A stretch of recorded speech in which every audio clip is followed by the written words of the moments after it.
السلام عليكم ورحمة الله وبركاته. وعليكم السلام إن الحمد لله نحمده ونستعينه ونستغفره ونعوذ بالله من شرور أنفسنا وسيئات أعمالنا. من يهده الله فلا مضل له ومن يضلله فلا هادي له وأشهد أن لا إله إلا الله وحده لا شريك له وأشهد أن محمدا عبده ورسوله. أما بعد رب اشرح لي صدري ويسر لي أمري واحلل عقدة من لساني يفقهوا قولي رب زدني علما رب زدني علما। সম্মানিত আজকের ক্লাসে উপস্থিত সুপ্রিয় ভাই সকল, সর্বপ্রকারের হামদ প্রশংসা গুণগান সেই মহান আল্লাহ তাবারক ওয়া তাআলা নিমিত্তে, যিনি আমাদের সকলকে সুস্থ অবস্থায় ক্লাসে উপস্থিত হওয়ার তৌফিক দিয়েছেন। আল্লাহ তাআলার এটা বিশেষ রহমত, বিশেষ দয়া। কারণ অন্যদের মতো আমরাও অন্য কাজে ব্যস্ত হতে পারতাম, কিন্তু আল্লাহ তাআলার রহমত কারণে আমরা এই কওয়ালার রাসূল, যেখানে রাসূলের কথা বলা হয়, আল্লাহর কথা বলা হয়, সেই বৈঠকে উপস্থিত হওয়ার তৌফিক দিয়েছেন। তারপরে আমাদের সকলে প্রাণ প্রিয় নবী করিম মুহাম্মদ মুস্তাফা সাল্লাল্লাহু আলাইহি ওয়াসাল্লাম, ওনার উপর অসংখ্য শান্তি ধারা বর্ষিত হোক। আল্লাহুম্মা সাল্লি আলাইহি আল্লাহুম্মা বারিক আলাইহি। সম্মানিত উপস্থিতিগণ, আজকে যে হাদিসটি আপনাদের সম্মুখে উপস্থাপন করব অতি চমৎকার হাদিস। আর আল্লাহ এই হাদিসগুলো পড়ে ইমাম নবী রাহিমাহুল্লাহর যে দূরদর্শিতা, এটা বোঝা যায় যে তিনি 40টি হাদিস, এমন হাদিসগুলোকে একত্রিত করেছেন, যেই হাদিসগুলোকে আমরা বুঝে যদি নিজের জীবনে বাস্তবায়ন করি তো আমরা সফল হয়ে যাব। বুঝতে পারলেন? আপনারা বুঝতে পারবেন। অতি চমৎকার হাদিস। মানে এই হাদিসে, যে হাদিসটি আজকে পড়ব, হাদিস নম্বর 29, এই হাদিসে একজন মুসলিম জীবনের যে মানহাজ, কিভাবে চলবে, কিভাবে চললে সে মহা সফলতা অর্জন করবে, সেই বিষয়ে এখানে কথা বলা হয়েছে। বুঝতে পারলেন? তো হাদিসটি হচ্ছে একটু লম্বা হাদিস, কিন্তু হাদিসটি অতি চমৎকার। ইনশাআল্লাহ আপনারা উপকৃত হবেন। হাদিসটি হচ্ছে عن معاذ بن جبل رضي الله عنه قال قلت يا رسول الله أخبرني بعمل يدخلني الجنة ويباعدني من النار قال لقد سألت عن عظيم وإنه ليسير على من يسره الله تعالى عليه تعبد الله لا تشرك به شيئا وتقيم الصلاة وتؤتي الزكاة وتصوم رمضان وتحج البيت। আসলে তাবুক যুদ্ধে যখন তিনি একাই ছিলেন, রাসূল সাল্লাল্লাহু আলাইহি সাল্লামকে প্রশ্ন করেন। মুআদ বিন জাবাল রাদিয়াল্লাহু তাআলা আনহু থেকে বর্ণিত, তিনি বলেন যে আমি বললাম, হে আল্লাহর রাসূল, আখবিরনি বিআমালিন ইউদখিলনি আল জান্নাহ, যে আপনি আমাকে এমন আমল সম্পর্কে বলুন যে আমলটি আমাকে জান্নাতে প্রবেশ করবে, জান্নাতে প্রবেশ করাবে। ওয়ায়ুবাইউদুনি মিনান নার, আর আমাকে জাহান্নাম থেকে দূর করবে, জাহান্নাম থেকে দূর করবে। নবী সাল্লাল্লাহু আলাইহি সাল্লাম বলেন, লাকাদ সাআলতা আন আযীমিন, যে তুমি এক বড় বিষয়, মহান বিষয় সম্পর্কে জিজ্ঞাসা করেছো, যা সকলে জিজ্ঞাসা করে না। ওয়া ইন্নাহু লা ইয়াসিরুন আলা মান ইয়াসসারাহুল্লাহু তাআলা আলাইহি, আর এই যে তুমি প্রশ্ন করেছো যে আমাকে আমাকে এমন আমল বলুন যে আমল করে আমি জান্নাতে প্রবেশ করব, তো এটা বড় প্রশ্ন, কিন্তু এটা সহজ। মানে যে আমল করে জান্নাতে প্রবেশ করবে, এই জান্নাত অর্জন করা অতি সহজ। আল্লাহ তাআলা যার জন্য সহজ করেন, আল্লাহ তাআলা যার জন্য সহজ করেন। তখন নবী করিম মুহাম্মদ সাল্লাল্লাহু আলাইহি সাল্লাম তাকে সম্বোধন করে বলেন যে তা'বুদুল্লাহ লা তুশরিকু বিহি শাইয়া, যে তুমি আল্লাহর ইবাদত করো, তার সাথে অন্য কাউকে শরীক করো না। ওয়া তুকিমুস সালাহ, এবং সালাত প্রতিষ্ঠিত করো। ওয়া তুতিজ যাকাত, আর যাকাত প্রদান করো যদি যাকাত ফরজ হয়ে থাকে। ওয়া তাসুমু রমাজান, আর রমজান মাসে সিয়াম সাধনা করো, ওয়া তাহুজ্জুল বাইতা, এবং বাইতুল্লাহর হজ সম্পাদন করো। এখানে দেখুন হাদিসটি লম্বা আছে, আমরা সর্বপ্রথম এটা জানবো, এটার ব্যাখ্যা জানার চেষ্টা করব। যে মুআদ বিন জাবাল রাদিয়াল্লাহু তাআলা আনহু এক বড় বিষয় সম্পর্কে জিজ্ঞাসা করেন, মহা সফলতার বিষয়ে জিজ্ঞাসা করেন। কি বললেন? যে আখবিরনি বিআমালিন ইউদখিলনি আল জান্নাহ ওয়া ইউবাইদুনি মিনান নার, যে আমাকে এমন আমল সম্পর্কে বলুন যে আমল আমাকে জান্নাতে প্রবেশ করাবে এবং জাহান্নাম থেকে দূর করবে। ঠিক আছে? তো এখানে বিষয়টি হচ্ছে যে এত বড় প্রশ্ন, এটা আল্লাহর নবী বলেন যে লাকাদ সাআলতা আন আযীম, যে তুমি এক বড় বিষয় সম্পর্কে জিজ্ঞাসা করেছো। বড় বিষয় কি করে হয়? যে আমরা যতগুলো ইবাদত করি তার উদ্দেশ্য কি? উদ্দেশ্য তো এটাই, জান্নাত লাভ করা এবং জাহান্নাম থেকে মুক্তি লাভ করা, এটাই। আর এটাই মহা সফলতা, আল ফওজুল আযীম, এটাই। এই জন্য আল্লাহ নবী বলেন যে লাকাদ সাআলতা আন আযীম, যে তুমি সবচেয়ে বড় প্রশ্ন করেছো, যেটা প্রত্যেক মানুষের দরকার। বুঝতে পারলেন? আর এই দিক দিয়েও এটা বড় প্রশ্ন, কারণ এই জান্নাত অর্জন করা, এটা মানে এর জন্য অনেক ধৈর্যের প্রয়োজন, তাই না? এই জন্য আপনারা হাদিস পড়েছেন কি পড়েননি? হুফফাতিল জান্নাহ বিল মাকারি ওয়া হুফফাতিন নার বিশ-শাহাওয়াত। তাই না? যে জাহান্নামকে পরিবেষ্টন করা হয়েছে প্রবৃত্তি দ্বারা, হ্যাঁ, আর জান্নাতকে পরিবেষ্টন করা হয়েছে কি দ্বারা? দুঃখ কষ্ট দ্বারা। তো এগুলো থেকে আপনি যখন এই দুনিয়াতে পার্থিব জীবনে যেগুলো প্রবৃত্তির জিনিস আছে, সেগুলোকে ছাড়ার জন্য বড় ধৈর্যের প্রয়োজন আছে কি নেই? বড় ধৈর্যের প্রয়োজন আছে। তো এই ক্ষেত্রে এটা জান্নাত অর্জন করা, এগুলো করে এটা বড় বিষয় নয়? তারপরে জাহান্নাম থেকে বাঁচা, যেগুলো কাজ করতে গিয়ে মানুষ দুনিয়াতে সাময়িক আনন্দিত হয়, তৃপ্তি লাভ করে সাময়িকভাবে, বুঝতে পারলেন? সেগুলোকে প্রত্যাখ্যান করা, এটা ছোট মোটো বিষয় নয়। বুঝতে পারলেন?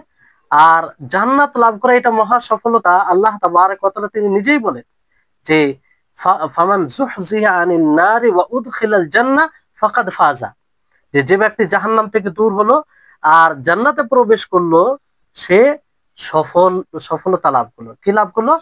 সফলতা, সে সফল হলো।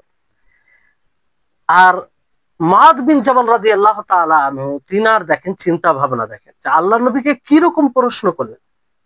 তিনার চিন্তা ভাবনা, যে সরাসরি আল্লাহর নবীকে এইভাবে জিজ্ঞাসা করছেন যে আমাকে এমন আমল বলুন যে আমল আমাকে জান্নাতে প্রবেশ করাবে, যে আমল আমাকে জান্নাতে প্রবেশ। এটা কি শুধু জানার জন্য ওনার প্রশ্ন ছিল? না, আমাদের মতো নয় যে এনার কাছে প্রশ্ন করলাম, ওনার কাছে প্রশ্ন করলাম, আর প্রশ্নের উদ্দেশ্য কি?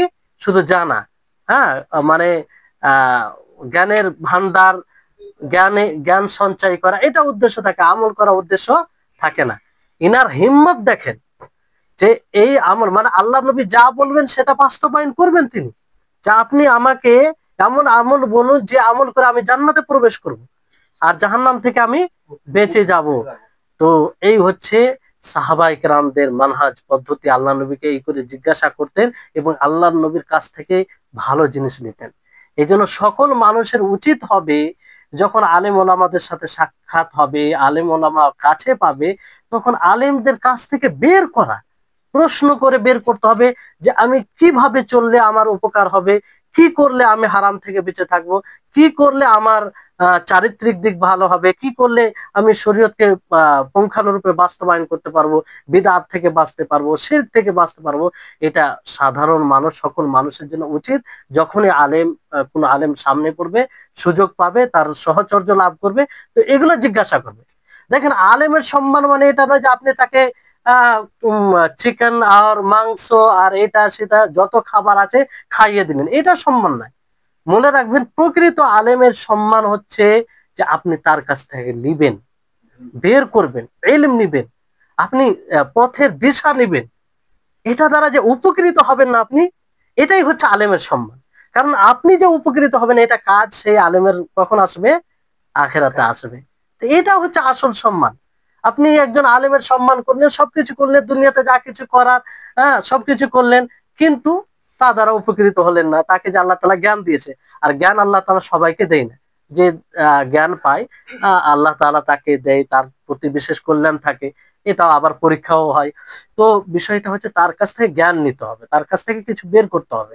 তো এটা যেমন মুআয বিন জাবাল রাদিয়াল্লাহু তাআলা আনহুকে দেখুন কি রকম প্রশ্ন করলেন তিনি, যে আমাকে এমন আমল বলুন যে আমল করে আমি জান্নাতে যেতে পারবো আর জাহান্নাম থেকে আমি মুক্তি লাভ করবো। এটা আমাদের নীতি হবে।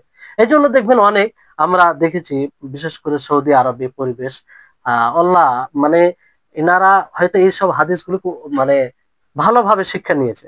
যখনই আলেমকে দেখতে পাই, বড় বড় মাশায়েখকে দেখবেন, আপনারা ভিডিওতে কখনো দেখেছেন যে দার্স দেওয়ার পরে লোকেরা ভিড় লাগিয়ে দেয়। মানে যে যিনি মাশায়েখ শেখ থাকেন উনি অস্থির হয়ে যায়, কাকে উত্তর দিবে আর কাকে দিবে না, কার কথা শুনবে, এরকম হয়ে যায়। মানে সকলেই প্রশ্ন করে। তো বিষয়টা এরকম হতে হবে, আগ্রহী হতে হবে। তো মুআয বিন জাবাল রাদিয়াল্লাহু তাআলা আনহু তার এই বিষয়টি এখানে দেখা যায়, বুঝতে পারলেন। তারপরে আহ নবী করিম মুহাম্মদ সাল্লাল্লাহু আলাইহি সাল্লাম বলেন যে 5টি বিষয় বলেন। কয়টি বিষয় বলেন? 5টি বিষয় বলেন। না, তারপরে এই কথা বলে যে তুমি বড় এক বিষয় সম্পর্কে জিজ্ঞাসা করেছো, তারপর আল্লাহ নবী বলেন যে এটা সহজ, আল্লাহ তাআলা যার জন্য সহজ করেন। আসলে জান্নাতে যাওয়া এটি সহজ দুই দিক দিয়ে। কয় দিক দিয়ে বললাম? দুই দিক দিয়ে। এক হচ্ছে যে ইসলামে মানে জান্নাতে যাওয়ার পথ কি? ইসলাম, তাই না? আর ইসলাম, পুরো ইসলাম এটা সহজ, পুরো ইসলাম সহজ। আল্লাহ তাবারাক ওয়া তাআলা দ্বীন ইসলাম সম্পর্কে কি বলেছেন? যে ইউরিদুল্লাহ বিকুমুল ইসরা ওয়ালা ইউরিদু বিকুমুল উসরা, যে আল্লাহ তাআলা তোমাদের প্রতি সব সময় সহজ চান, কঠিন চান না। এই মানে শরীয়তের আপনি পুরো সারাংশ এটাই পাবেন যে ইসলাম ধর্ম অতি সহজ। এই জন্য আল্লাহ নবী কি বললেন যে এই যেটা তুমি জিজ্ঞাসা করেছো এটা একদম সহজ, আল্লাহ যার প্রতি সহজ করবেন, বুঝতে পারলেন। দ্বিতীয় দিক হচ্ছে যে হ্যাঁ, একটা বিষয় যে ইসলাম সহজ, কিন্তু যতক্ষণ পর্যন্ত আমরা ইচ্ছা না করব ততক্ষণ পর্যন্ত কঠিন। আমরা নিজে ধাবিত যতক্ষণ পর্যন্ত না হব ততক্ষণ পর্যন্ত এটার তৌফিক আমরা পাবো না। যখন আমরা ধাবিত হব আল্লাহ তাআলা আমাদেরকে তৌফিক দিবেন, বুঝতে পারলেন। আল্লাহ তাআলা তো সবকিছু করতে পারেন। বান্দা আমল না করলে আল্লাহ তাআলা তাকে জান্নাত দিয়ে দিবে, কিন্তু আল্লাহ তাআলা দিবে না, আল্লাহ তাআলা ইচ্ছা করবে না। কারণ এই জন্য তো আল্লাহ তাআলা বান্দাদেরকে সৃষ্টি করেছেন, তাই না, মাখলুককে। দ্বিতীয় বিষয় হচ্ছে যে সহজের বিষয় হচ্ছে এটা যে যে সততার সাথে জান্নাত লাভের সন্ধান করবে, জান্নাত সন্ধান করবে, আল্লাহ তাআলা তার জন্য সহজ করবে, আল্লাহ তাআলা তার জন্য সহজ করবে। এই জন্য বলা হয় যে আল্লাহর সাথে সততা অবলম্বন করবে, তার বিষয়ে আল্লাহ তাআলা কি করবেন? সততা, মানে সততা সাথে তার সাথে আল্লাহ তাআলা ব্যবহার করবে, মানে আল্লাহ তাআলা সত্যি তার সাথে থাকবে, মানে তার সহযোগী হবে। এই জন্য দেখবেন যে যারাই হকের সন্ধানে থাকে আর সেই সন্ধানে সৎ থাকে, কি থাকে? সৎ থাকে, প্রচেষ্টা সৎ থাকে। অনেকে বলে যে নামাজ পড়তে পারি না, ইচ্ছা করি তাও পারি না, সে বড় মিথ্যুক, একটা বড় মিথ্যুক। কারণ আল্লাহ তাআলার এটা ওয়াদা, আল্লাহ তাআলার প্রতিজ্ঞা, ইন্নাল্লাহা লা ইউখলিফুল মিয়াদ, তিনি কখনো প্রতিজ্ঞা মানে প্রতিশ্রুতি যেটা দেয় আল্লাহ তাআলা সেটা বিরোধিতা করেন আল্লাহ তাআলা কখনো করে না। তো আল্লাহ তাআলা ওয়াদা করেছেন যখনই কোনো বান্দা সততার সাথে হক সন্ধান করবে, হকের উপরে চলার প্রচেষ্টা করবে, তো আল্লাহ তাআলা তাকে তৌফিক দিবেন, আল্লাহ তাআলা তাকে কি করবেন? তৌফিক দিবেন। আল্লাহ তাআলা কি বলেন? ওয়াল্লাযীনা জাহাদু ফীনা লানাহদিয়ান্নাহুম সুবুলানা, যে যে আমার পথে চলার প্রচেষ্টা করবে আমি তাকে কি করব? আমি তাকে আমার পথে পরিচালিত করব। আল্লাহ তাআলা, তো এটা ওয়াদা হলো না আল্লাহ তাআলা? এটা আল্লাহ তাআলার ওয়াদা, প্রতিজ্ঞা হলো। তো এই হচ্ছে বিষয়। তো এই দিক দিয়ে সহজ, যদি আমরা সত্যি আল্লাহর পথে চলার চেষ্টা করি, সত্যি আমরা পথে চলার দিক দিয়েও মানে সততার সাথে এটা মানে সন্ধান করি, তো ইনশাআল্লাহ আল্লাহ তাআলা আমাদেরকে তৌফিক দিবেন, আল্লাহ তাআলা আমাদেরকে কি দিবেন? তৌফিক দিবেন, বুঝতে পারলেন। তারপরে নবী করিম মুহাম্মদ সাল্লাল্লাহু আলাইহি ওয়াসাল্লাম কি বলেন? যে 5টি বিষয় বলেন, আর যে 5টি বিষয়ের ব্যাখ্যা আপনারা পূর্বে পড়েছেন, জেনেছেন, বুঝতে পারলেন। তো এখানে আর ব্যাখ্যা করব না। সেটি কি? যে আল্লাহর সাথে শিরক না করা, অর্থাৎ তাওহীদকে, আল্লাহর একত্ববাদকে বাস্তবায়ন করা, বুঝতে পারলেন। আর তারপরে আল্লাহ নবী কি বললেন? সালাত প্রতিষ্ঠিত করা, তারপরে জাকাত প্রদান করা যদি জাকাত ফরজ হয়ে থাকে, তারপরে রমজান মাসে সিয়াম সাধনা করা, আর হজ, বেতুল্লাহ বেতুল্লাহর হজ সম্পাদন করা। বুঝতে পারলেন? তো এই পাঁচটি আহ, আহ, হ্যাঁ, পাঁচটি বিষয় আল্লাহ নবী বললেন, তাই না? তো এটা হচ্ছে ইসলামের স্তম্ভ, যেটা আপনারা হাদিসে জিবরিলে পড়েছেন। জিবরিল আলাইহিস সালাম যখন জিজ্ঞাসা করেন আল্লাহ নবীকে যে মাল ইসলাম, আখবিরনি আলিল ইসলাম, আপনি ইসলাম সম্পর্কে বলুন। তো আল্লাহ নবী কি বলেন? এই পাঁচটি জিনিসের শাহাদা। শাহাদা মানে ওই তাওহীদ, আল্লাহর সাথে শিরক না করা, তার ইবাদত, তার জন্য ইবাদত করা। বুঝতে পারলেন? তারপর সালাত, যাকাত, হজ, সিয়াম, এগুলি কথা বলেছিলেন। বুঝতে পারলেন? তো এখানে বিষয়। তারপরে এখানে আরেকটি কথা মনে রাখবেন, যেহেতু জান্নাতের কথা এসেছে, তো জান্নাত, এটা জান্নাত, আহলুল জান্নাত, যারা জান্নাতি জান্নাতি হবে তাদের তিন প্রকার রয়েছে। কয় প্রকার রয়েছে? তিন প্রকার। কে বলতে পারবে? জান্নাতীরা তিন ক্যাটাগরিতে হবে, কারো মনে আছে? কিন্তু একাধিকবার এটা মানে ওপেন লেকচারে, ক্লাসে বলা হয়েছে যে এক এক হবে সাবেকুম বিল খায়রাত, মানে যারা সমস্ত কল্যাণ কাজে অগ্রগামী হবে, তো তাদের উঁচু স্তর হবে জান্নাতে। বুঝতে পারলেন?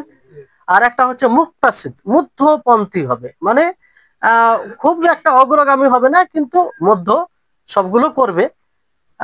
আর একটা হচ্ছে জালিমুন লিনাফসি, মানে মুমিন হবে কিন্তু গুনাহগার হবে, মুমিন হবে, গুনাহ করবে, ফাসিকি কাজ এগুলো হয়ে থাকবে। তো এরাও জান্নাতে যাবে, কিন্তু পরে যাবে। বুঝলেন? কিংবা জান্নাতের নিম্ন স্তরে থাকবে। বুঝলেন? তা আমাদের চাহিদা, আমাদের আকাঙ্ক্ষা, আশা, আগ্রহ, প্রচেষ্টা কোন কোন স্তরে থাকার হবে? তো সাবেকুম বিল খায়রাত শুধু মৌখিক ভাবে, কাজে কর্মে চেষ্টা করতে হবে যে আমরা প্রত্যেক কল্যাণ কাজে যেন অগ্রগামী থাকি। বুঝতে পারলেন? তো এটা হচ্ছে তাহলে। তারপরে এই ব্যাপারে একজন দেহাতি, মানে বেদুইন, গ্রাম্য এলাকায় থাকে, এসে জিজ্ঞাসা করে আল্লাহ নবীকে যে আল্লাহ নবী, আমার উপর আল্লাহ তাআলা কি ফরজ করেছেন সেটা বলুন সলাতের মধ্যে। তা আল্লাহ নবী 5 ওয়াক্তের সলাতের কথা বলেন। তারপরে বলেন যে সিয়ামের মধ্যে কি ফরজ করেছেন সেটা বলুন, খবর দিন আমাকে বলুন। তো আল্লাহ নবী রমজান মাসের সিয়ামের কথা বললেন, তারপরে জাকাতের কথা বললেন। তখন বললেন যে আমি এর চাইতে বেশি করব না। তো আল্লাহ নবী কি বলেন যে যদি কোনো জান্নাতীকে দেখতে চাও তাহলে তাকে দেখো, কিংবা সে সফল হয়েছে, এরকম হাদিসে এসেছে। তো বিষয়টি কি, যে এগুলো যারা করবে নিয়মিত ভাবে, স্বাভাবিক ভাবে, সে গুনাহ থেকে মুক্ত থাকবে। হ্যাঁ, আর বাকি যেগুলো আছে আনুষঙ্গিক সেগুলো করবে। বুঝতে পারলেন? তারপরে নবী করিম মুহাম্মদ সাল্লাল্লাহু আলাইহি সাল্লাম বলেন যে আলা আদুল্লুকা আলা আবওয়াবিল খাইরি, যে আমি কি তোমাদেরকে কল্যাণ, বহু কল্যাণ সম্পর্কে বলবো না? বুঝতে পারলেন? আবু বাব, এটা কল্যাণ মাসাইল বিষয়, এতে ব্যবহার হয়, যে আমি তোমাদেরকে কি কল্যাণ বিষয় সম্পর্কে অবগত করাবো না? আল্লাহ নবী দেখেন ভাষার ভঙ্গিমা, দেখেন যে কথা বলতে বলতে এইভাবে বলছে আলা, মানে সবকে মনোযোগী করে আল্লাহ নবী বলছেন আলা, শুনো, যে আমি কি তোমাদেরকে কল্যাণ বিষয় সম্পর্কে তোমাদেরকে বলবো না? তাহলে বলুন অ্যাটেনশনটা কিরকম থাকবে যাদেরকে এইভাবে বলা হবে। আলা আদুল্লুকা, মানে এই আরবি এই শব্দটা বলা হয় সামনে যারা থাকে তাদের অ্যাটেনশনকে নিজের দিকে করার জন্য, মানে সতর্কতা, যে আলা শুনো, আমি কি তোমাদেরকে কল্যাণ বিষয় সম্পর্কে বলবো না, যাতে কল্যাণ অনেক রয়েছে। তখন আল্লাহ নবী তিনি কল্যাণ সম্পর্কে বলতে গিয়ে সরাসরি বলতে লাগলেন আসসামুজুনা। এখানে এর উত্তরে সাধারণত আরবি ভাষায় হয় যে কেন আল্লাহ নবী, আপনি বলুন, অবশ্যই এটা উত্তর হবে, কিন্তু সেই উত্তরটা হাদিসে নেই। এটার ব্যাপারে ওলামা একরাম দুটো কথা বলেছেন। একটা হচ্ছে যে এরকম বিষয় যেটা সুস্পষ্ট বিষয়, তার উত্তরকে, মানে উত্তরটাকে হজব করে দেওয়া হয়, মানে না বললেও চলে। আর একটা বিষয় বলেছেন যে আল্লাহ নবী অগ্রগামী হলেন উত্তরটা দিতে। কেন অগ্রগামী হলেন? এর গুরুত্ব বোঝানোর জন্য। আল্লাহ নবী গুরুত্ব বোঝানোর জন্য, যে আর সাহাবীদের মুখ থেকে এটা শোনারও তিনি অপেক্ষা করলেন না, সরাসরি সেই কল্যাণের দরজা সমূহ আল্লাহ নবী বলতে লাগলেন। বুঝলেন? এখানে সাহাবাই কেরাম বলতেন যে হ্যাঁ আল্লাহ নবী বলুন, আমরা তো অপেক্ষায় আছি। এই কথা আল্লাহ নবী বলতেও সময় দিলেন না। হ্যাঁ, তাড়াতাড়ি তিনি বললেন যে কল্যাণের বিষয় কি, সেটা কি? আল্লাহ নবী বললেন যে আস-সাওমু জুন্নাহ, আস-সাওমু জুন্নাহ, যে রোজা, সিয়াম, এটি ঢাল। ঢাল মানে জানেন যে যেমন যোদ্ধা যুদ্ধের ময়দানে ঢাল দ্বারা নিজেকে আত্মরক্ষা করে, এটাকে ঢাল বলা হয়। তো সিয়াম এটা জুন্না, ঢাল স্বরূপ।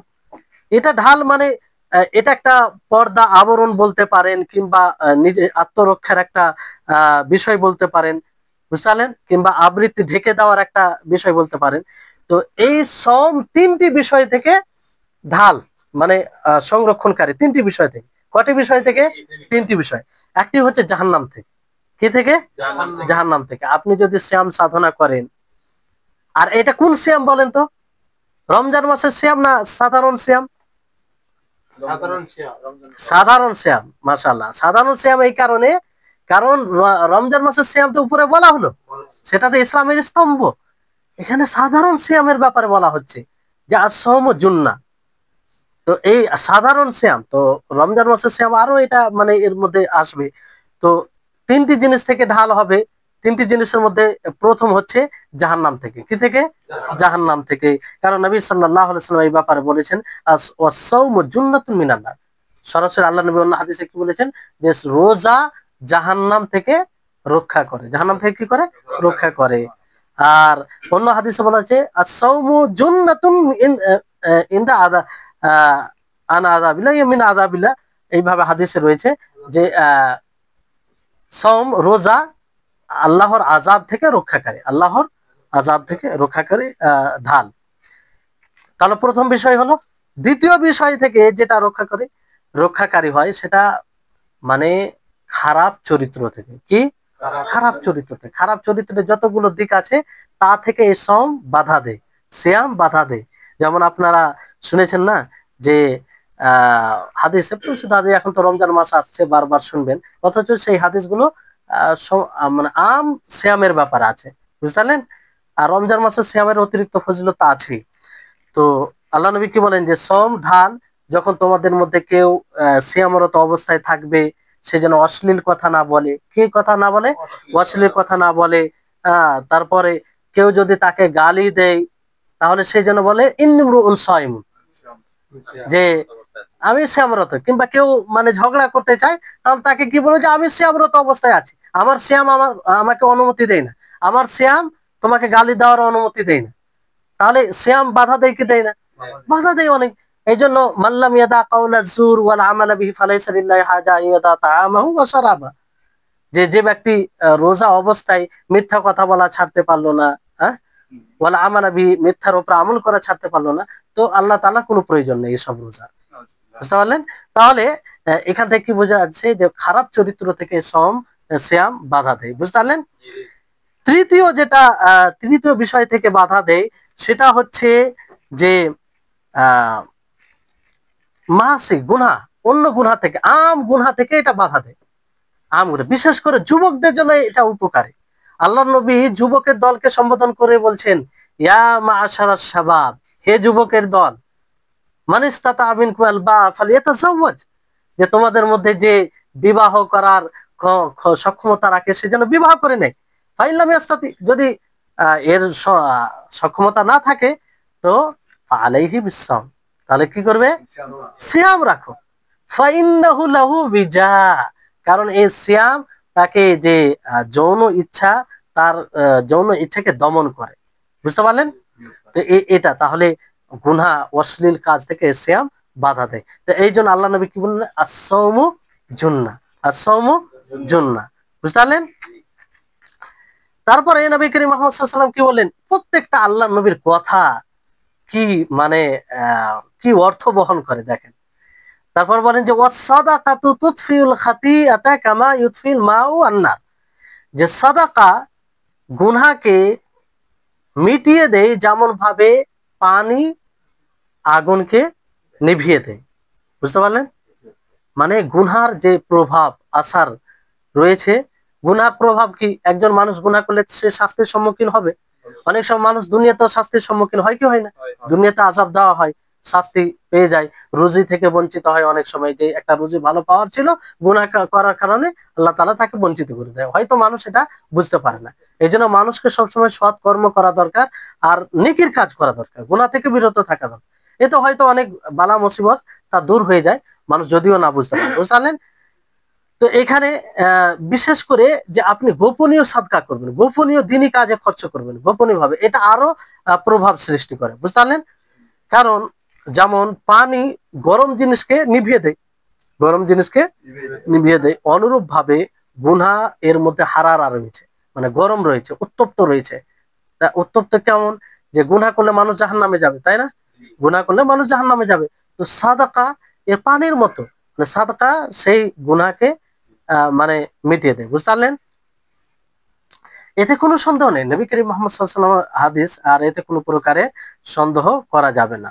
তারপর আল্লাহ নবী বলেন ওয়া সালাতুর রাজুলি ফি জাওফিল লাইল, সালাতুর রাজুলি ফি জাওফিল লাইল, গভীর রাত্রে সালাত আদায় করা, গভীর রাত্রে সালাত আদায় করা, একজন মানুষের সালাত আদায় করা। এখন রাজুল বলে একজন মানুষ বলতে মহিলা নয় এরকম বিষয় নাই, মহিলা এর মধ্যে চলে আসে, বুঝতে পারলেন? হ্যাঁ, তো এইখানে এখানে এই যে সলাতুল লাইল ফি জাওফিল লাইল, এই ব্যাপারে ওলামাগণের দুটি মত রয়েছে। অনেক ওলামা বলেছেন যে এই সলাত বলতে এশার পরে যেটা সলাত, যাকে আমরা তাহাজ্জুদের সলাত বলি, তাই না? তাহাজ্জুদের সালাত, এই সলাতকে বোঝানো হয়েছে। আর অনেকেই বলেছেন যে না, এই সলাত বলতে মাগরিব ও এশার মধ্যে সলাত, মাগরিব ও এশার মধ্যে, মানে সুন্নাহ, সুন্নাহ যেটা, সুন্নাহকে মানুষ অনেকেই মনে করে সালাতুল আওয়াবিন, এটা ঠিক নয়, এটা ঠিক নয়। তো মাগরিব ও এশার মধ্যে সুন্নাহ যেটা, দুই রাকাত, 4 রাকাত, 5 রাকাত, 6 রাকাত, এরকম ভাবে 8 রাকাত, মানে যত পারেন পড়েন, এই সলাতকে বোঝানো হয়েছে, এই সলাতকে বোঝানো হয়েছে। তো এটাও ওলামায়ে কেরামদের মত, তবে কিয়ামুল লাইল সেটা তো আছে। তো তারপরে নবী করিম মুহাম্মদ সাল্লাল্লাহু আলাইহি ওয়াসাল্লাম এই একটা আয়াত তেলাওয়াত করেন, তাতাজাফা জুনুবুহুম আনিল মাযাজি ইয়াদউনা রাব্বাহুম খাওফান ওয়া তামাআ ওয়া মিম্মা রাযাকনাহুম ইউনফিকুন ফালা তা'লামু নাফসুম মা উখফিয়া লাহুম মিন কুররাতি আ'য়ুন জাযাআম বিমা কানু ইয়ামালুন। যে তাদের পার্শ্বদেশ বিছানা থেকে আলাদা থাকে, কি থাকে? বিছানা থেকে আলাদা থাকে। তারা তাদের রবকে ডাক দেয়, ভালো করে শুনুন, আল্লাহকে কিভাবে ডাকবেন, আল্লাহর কিভাবে ইবাদত করবেন, এখান থেকে আমাদেরকে শিক্ষা নিতে হবে। তারা তাদের রবকে ডাক দেয় আল্লাহকে ভয় করে এবং তার প্রতি আশাবাদী হয়ে, তার প্রতি কি হয়ে? আশাবাদী হয়ে। আপনি এমন নয় যে আল্লাহকে শুধু ভয় করবেন, না, এটা এটা উদ্দেশ্য নয়। আপনি যতটা আল্লাহকে ভয় করবেন, এর পূর্বে আলোচনার মধ্যে অনেকবার এসেছে, বলা হয়েছে যে ভয় আশা দুটোই রাখতে হবে আল্লাহর প্রতি। আর একটা ডিসব্যালেন্স হলে সমস্যা। হ্যাঁ, কোনো সময় এমন কোন সময় আসে, কোন সময় যেটা, যেখানে ভয়ের বেশি প্রয়োজন পড়ে, ভয়ের বেশি প্রয়োজন পড়ে, আর কোন সময় আসে যেখানে আশার বেশি প্রয়োজন পড়ে, সেটা ভিন্ন বিষয়। কিন্তু দুটো বিষয়কে খেয়াল রাখতে হবে, বুঝতে পারলেন? তো আল্লাহ তাআলা বলেন যে তারা ভয় ও আশা আল্লাহকে ডাকে, তাদের রবকে ডাকে, আর আল্লাহ তাআলা যা তাদেরকে দিয়েছেন সেটা থেকে খরচ করে, সেটা থেকে খরচ করে। এখানে দেখবেন আমরা অনেক সময় খরচের বিষয় কোনটা ভাবি, যে অতিরিক্ত এলে খরচ করি। এইটা কিন্তু ধারণা ভুল। যে আমার একটা বিষয় আছে, আমি একটা প্ল্যান বানালাম, ছক করলাম যে আমি এটা করব, ওর অতিরিক্ত যখন হয় তখন আমরা দান সাদকা এটার ব্যাপারে ভাবি, এটা ভুল ধারণা।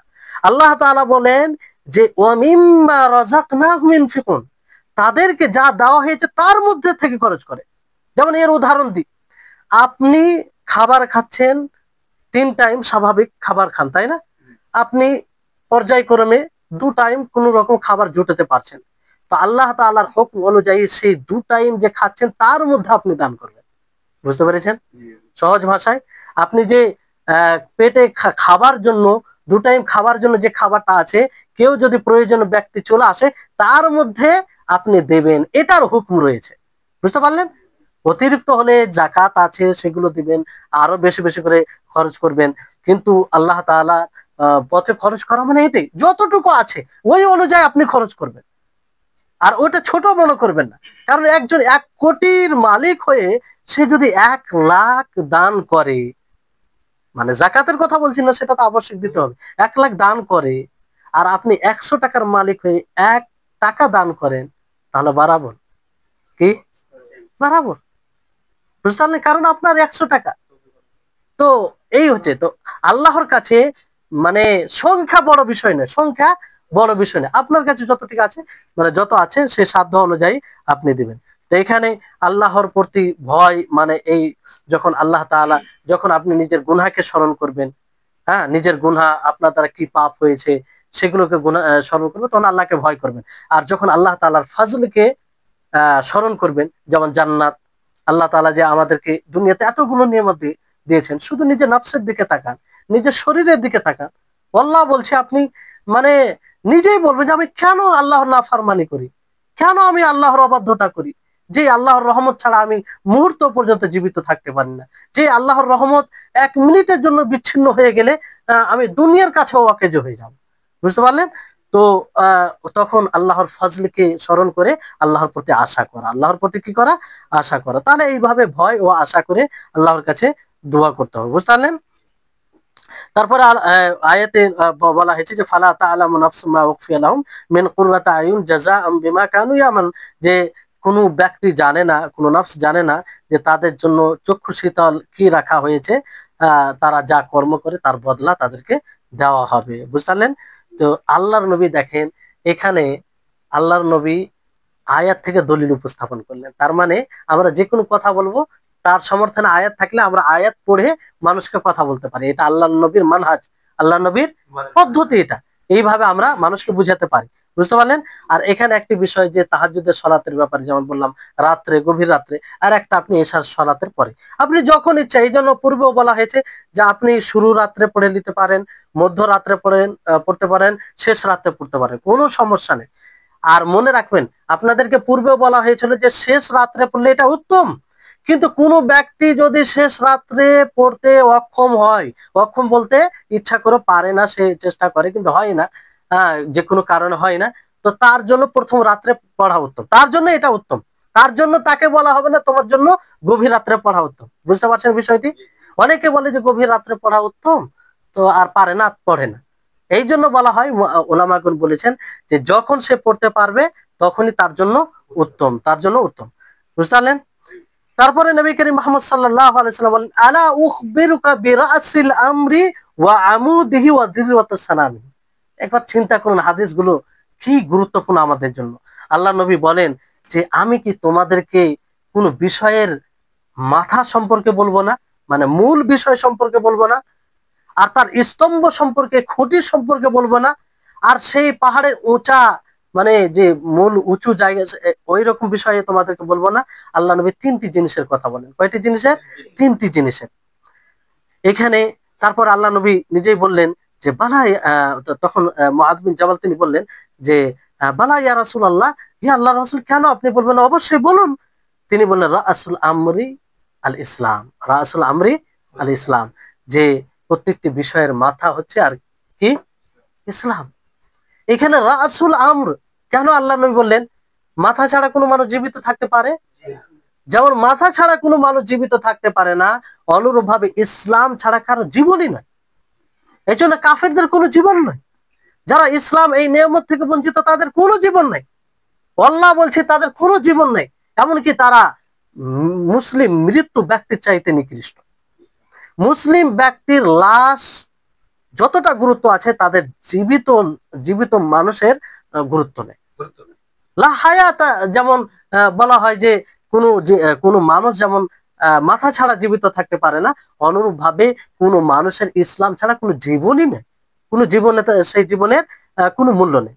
কিন্তু এই ইসলাম কেমন হবে? তৌহিদের সাথে হবে। ইসলাম বলতে এখানে তৌহিদ, ইসলাম বলতে তৌহিদ। তৌহিদ যদি না থাকে, সারা জীবন সালাত পড়ে পড়ে পা ফেটে যায়, পা ফুলে যায়, আর রোজা রেখে শরীরের আঁত সব শুকিয়ে যায়, আর তৌহিদ না থাকলে এসব ইবাদতের কোনো কাজ কোনো কাজ হবে না, কোনো তার মূল্য থাকবে না। তৌহিদ এটা জরুরি। এখানে ইসলাম বলতে তৌহিদ। বুঝতে পারলেন? তারপর আমুদুহু আস-সালাহ, তার খুঁটি কি? সালাত। তো সালাতকে আল্লাহ নবী কি বলেছেন? খুঁটি বলেছেন। খুঁটি বলতে মানে খুঁটির উপরে উপরে যে যার খুঁটি হয় তার উপরে সেটা নির্ভর করে, তাই না? হ্যাঁ, তাহলে এই ইসলামের খুঁটি এখানে আমুদুহু বলতে তার খুঁটি, ইসলামের খুঁটি কি? সালাত। তাহলে সালাত না থাকলে ইসলামে থাকলো? এই জন্য অনেক আলেমদের ফতোয়া রয়েছে যে কাফের হয়ে যায়, সালাত না পড়লে কাফের হয়ে যায়। যদিও বিষয়টি বিস্তারিত রয়েছে, যাই সেদিকে যাচ্ছি না, কথা লম্বা হয়ে যাবে। কিন্তু বিষয়টি কত মানে গুরুত্বপূর্ণ, যে সালাতকে আল্লাহ নবী কি বলেছেন? খুঁটি বলেছেন। তো এই সালাতে আমরা মানে ওই রকম ভাবে মনোযোগী হতে হবে, জীবনের সবচেয়ে গুরুত্বপূর্ণ বিষয় ভাবতে হবে এটা। তারপরে জিরওয়াতু সানামিহি আল জিহাদ ফি সাবিলিল্লাহ, যে পাহাড়ের উঁচু উঁচা যেরকম চূড়া হচ্ছে জেহাদ ফিসা, আল্লাহর পথে সংগ্রাম করা। আল্লাহর পথে কি সংগ্রাম করা। এবার আল্লাহর পথে সংগ্রাম করা এর মধ্যে অনেক কিছু আছে, যেমন আপনি ইলমে নাফে, উপকারী জ্ঞান মানুষের মধ্যে প্রচার প্রসার করছেন, এটাও এর অন্তর্ভুক্ত হবে, বুঝতে পারলেন? আপনি বাতিলের খণ্ডন করছেন, এটাও এর মধ্যে আসবে। তারপরে আপনি ইসলামকে বাস্তবায়ন করছেন, যেখানে যেটা করা প্রয়োজন সেটা করছেন, তো এগুলো সব আসবে। আর যখন ইসলামের জন্য, ইসলামকে টিকে রাখার জন্য আপনাকে সশরীরে যুদ্ধ করার প্রয়োজন পড়বে, তখন আপনি যুদ্ধ করার জন্য প্রস্তুত থাকবেন কিংবা করবেন। তো এই হচ্ছে এটা বিষয়। তবে এটা কার জন্য হতে হবে? আল্লাহর কালেমাকে সুউচ্চ করার জন্য।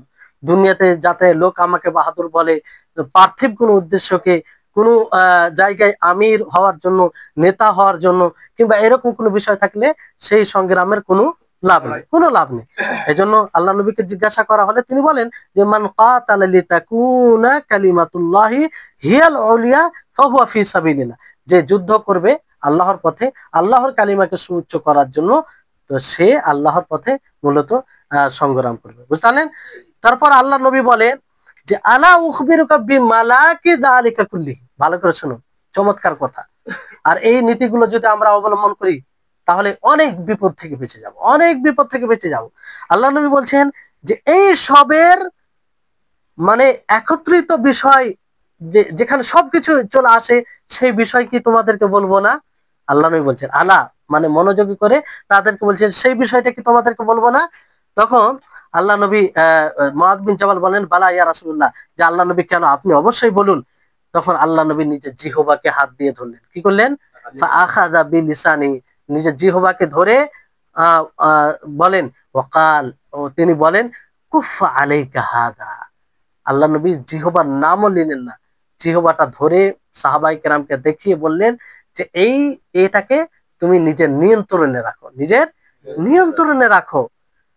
তখন কুফা আলাইকা হাদা, মানে কি, তুমি যেখানে সেখানে কথা বলো না, আহ ভাবনা চিন্তা না করে কথা বলো না, কারণ এটা খুব বড় মুসিবত নিয়ে আসে। এই এই কথার ব্যাখ্যা একটা সুন্দর হাদিস আপনাদেরকে বলছি, তাহলে আরো স্পষ্ট হয়ে যাবে। খুব ভালো হাদিস, যে সুনানে তিরমিজিতে রয়েছে। আল্লাহ নবী বলেন যে আদম সন্তান সকাল করে, সকাল করে, বুঝতে পারলেন? তো সকালে তার সমস্ত শরীরের পার্টস অঙ্গ প্রত্যঙ্গ, হাত পা চক্ষু মাথা যতগুলো আছে সবগুলো বলে, কাকে বলে? আহ সবগুলো বলে একে, জিহ্বাকে বলে। কি বলে? জিহ্বাকে বলে যে ইত্তাকিল্লাহ ফিনা, তুমি আমাদের ব্যাপারে আল্লাহকে ভয় করবে, আল্লাহকে ভয় করবে। কারা বলে? কারা বলে? শরীরে যতগুলো অঙ্গ প্রত্যঙ্গ আছে সবগুলো এই জিহ্বাকে লক্ষ্য করে বলে যে ইত্তাকিল্লাহ ফিনা, যে তুমি আমাদের ব্যাপারে আল্লাহকে ভয় করবে। কারণ ফাইন্নামা নাহনু বিকা, কারণ আমরা তোমাদের সাথে আছি, আমরা তোমার সাথেই আছি। ফাইন ইস্তাকামতা ইস্তাকামনা, যদি তুমি সোজা হও, তুমি যদি সঠিক নিজের জায়গায় সঠিক থাকো, তাহলে আমরাও সঠিক থাকবো। ওয়াইন ইওয়াজাজতা ইওয়াজাজনা, আর যদি তুমি বক্র হয়ে যাও, তুমি যদি বেঠিক পথে চলে যাও, তাহলে আমরাও বেঠিক পথে চলে যাব। এর চাইতে আর সুস্পষ্ট ব্যাখ্যা হতে পারে? মানে এই জিহ্বা, আপনি নিজে চিন্তা করুন যে জিহ্বার কারণে কত কি হয়। আপনি যেমন এই যে আমরা একসাথে আছি, হঠাৎ করে আপনাকে জিহ্বা দ্বারা এমন কথা বললাম যে আপনি আঘাত পেলেন, তো ওই আঘাত পাওয়ার কারণে আপনার সাথে শত্রুতা হবে, আপনার গীবত হবে, আপনার প্রতি হিংসা হবে, আপনার প্রতি শত্রুতা হবে, হবে কি হবে না? এতগুলো অকল্যাণের দ্বার খুলে গেল কিসের কারণে? এই জিহ্বার কারণে, এই জিহ্বার কারণে। এই জন্য জিহ্বাকে নিয়ন্ত্রণ করুন, অনুশীলন করুন, মানে চেষ্টা করতে হবে আমরা যতটা শক্তি আছে সেই অনুযায়ী জিহ্বাকে নিজের নিয়ন্ত্রণে আমরা ব্যবহার করব, বুঝতে পারলেন? তখন মুআয বিন জাবাল রাদিয়াল্লাহু তাআলা আনহু তিনি বলেন যে ইয়া নবী আল্লাহ ওয়া ইন্না লা মুআখাযুনা বিমা নাতাকাল্লামু বিহি, যে হে আল্লাহর নবী, আমরা যে কথা বলি সেই কথার কি মুআখাযা হবে, সেই কথার কি পাকড়াও হবে, সেই কথার ব্যাপারে কি আমরা জিজ্ঞাসিত হব, সেই কথার কি হিসাব দিতে হবে আমাদেরকে? তখন আল্লাহ নবী বলেন তাকে উদ্বুদ্ধ করতে গিয়ে যে সাকিলাতকা উম্মুকা ইয়া মুআদ, হে মুআদ তোমার মা হারিয়ে যাক। মানে এটা আরব দেশের ভাষা, মানে আসল অর্থ এখানে উদ্দেশ্য নাই, উদ্বুদ্ধ করার জন্য বলে, বুঝলেন? এই জন্য বলা হয় যে কোনো কথা যদি তার আসল অর্থ থাকে আর মানুষ অন্য অর্থে ব্যবহার করে তাহলে এটা বলা যাবে, কোনো সমস্যা নেই। এটা আসল অর্থ যদি দেখা যায় তো বদদুয়া একটা। কি আসল অর্থ? মানে তোমার মা হারিয়ে যাক, মানে কি ও হারিয়ে যাক, মারা যাক, কিংবা বিপদে পড়ে, যাই হোক একটা হবে বদদুয়া বিষয়।